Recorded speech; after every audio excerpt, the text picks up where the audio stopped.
Badan Penanggulangan Bencana Daerah Karawang, Jawa Barat mencatat 5 kecamatan terdampak gempa Bekasi Karawang dengan total mencapai 101 jiwa. Total 5 kecamatan mengalami kondisi rusak parah imbas gempa bermagnitudo 4,9 yang terpusat di 14 km Kabupaten Bekasi, Jawa Barat Rabu malam. Dari total 5 kecamatan terdampak, Kecamatan Tegalwaru adalah wilayah terparah. Selain puluhan rumah, gempa pun merusak bangunan masjid dan sekolah. Kesaksian warga saat terjadi gempa, terdengar suara patahan material rumah dan benda-benda berjatuhan, hingga warga berhamburan menyelamatkan diri. Berdasarkan data BPBD setempat, total 101 jiwa terdampak gempa ini. Beberapa di antaranya memilih bertahan di pengungsian. Posisi saya lagi tidur nonton TV di tengah rumah. Terus kemudian? Terus ada kejadian gempa, terus saya lari sama anak saya keluar. Gemuruh atau gimana Bu dengarnya? Ya itu aja runtuh, itu Goyang. goyang-goyang semua, bunyi-bunyi itu isi lemari pada berhamburan, isi lemari pada keluar, isi itu alat-alat yang ada di lemari kaca.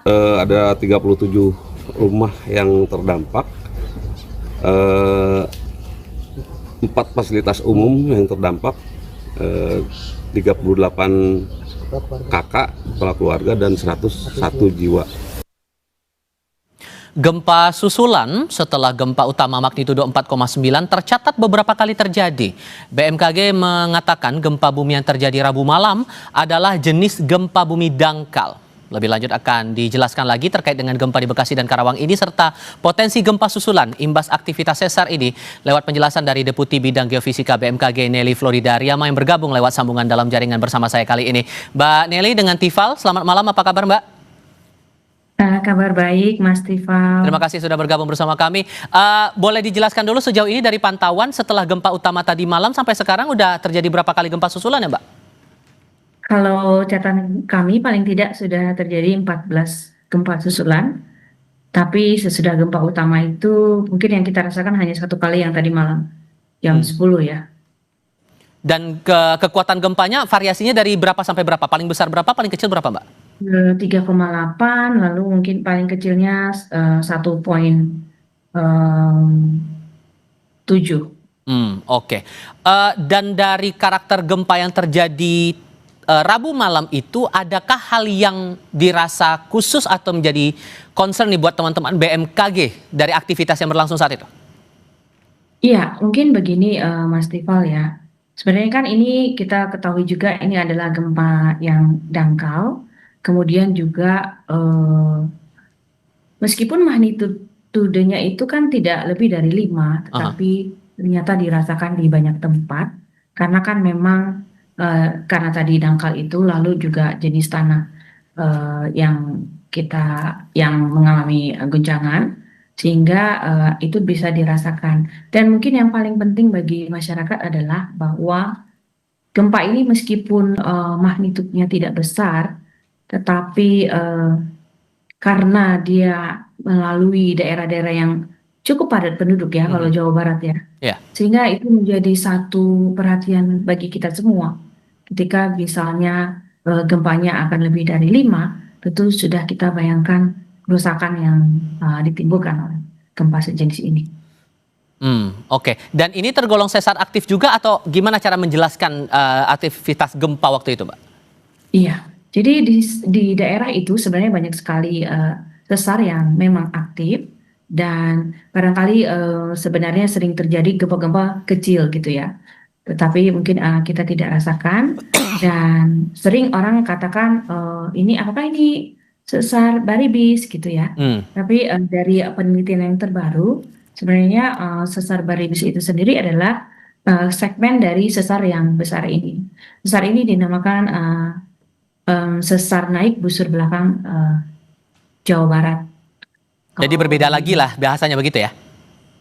Tapi di dalamnya ada sesar Baribis. Kemudian yang di gempa yang terjadi di Karawang itu kemungkinan adalah sesar Citarum.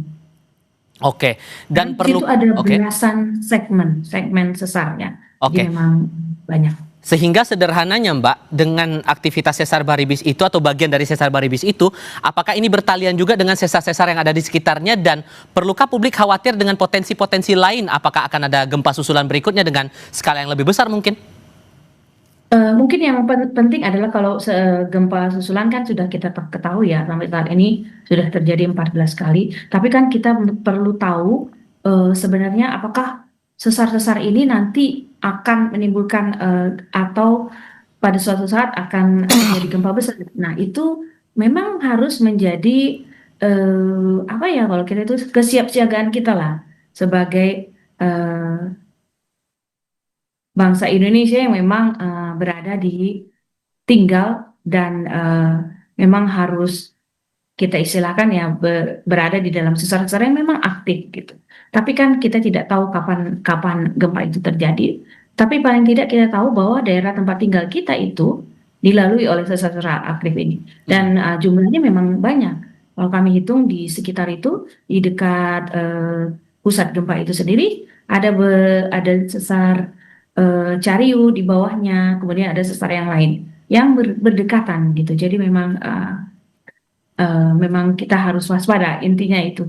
Oke, dan mungkin yang bisa jadi bahan antisipasi juga, apa dampak ekstremnya mungkin yang juga perlu diperhatikan kalau pergeseran itu terjadi antara sesar yang berdekatan itu, Mbak? Jadi yang paling kita utamakan sebenarnya kan kita harus siap siaga dalam hal ini misalnya, karena kan itu memang daerah-daerah yang tadi sudah saya sampaikan, ada banyak penduduk yang berdomisili di sana. Tentunya kita harus memperhatikan tempat kita tinggal gitu ya, kayak itu di rumah atau bisa saja kalau itu terjadi siang hari mungkin di kantor, apakah memang bangunan yang kita miliki udah tahan gempa. Lalu ketika itu terjadi kita harus tahu reaksi yang kita lakukan itu seperti apa, respon kita seperti apa. Tentu kita harus tahu itu sehingga kita bisa menentukan langkah yang tepat gitu. Dan saya pikir kita harus belajar banyak dari negara Jepang. Mereka penduduknya memang selalu siap siaga dan itu harus dilatih secara rutin sehingga kita selalu waspada gitu dan siap jika terjadi gempa. Mau nggak Karena mau memang harus ada latihan itu, apalagi warga yang tinggal di area yang berdekatan langsung dengan sesarnya ya, karena potensi apapun juga tidak akan ada yang bisa memprediksi itu, begitu? Betul. Oke. Sederhananya lagi, singkat saja Mbak, sehingga mitigasi selain tadi masalah latihan atau simulasi evakuasi di kondisi-kondisi rawan bencana, hal apa lagi yang rasanya bisa dilakukan untuk mitigasi sederhana begitu, agar warga setempat bisa sama-sama awas? Singkat saja. Ya, kalau misalnya ada gempa, kita harus segera melindungi diri kita, lalu kita mencari tempat yang aman tentunya, karena kan itu biasanya kan gempa besar itu menyebabkan kerusakan bangunan kan yang utama ya. Baik. Jadi kita harus melindungi diri kita. Oke, itu yang perlu dicermati bersama Mbak Nelly. Terima kasih banyak sudah berbagi informasi dan pandangan bersama kami. Selamat malam Mbak.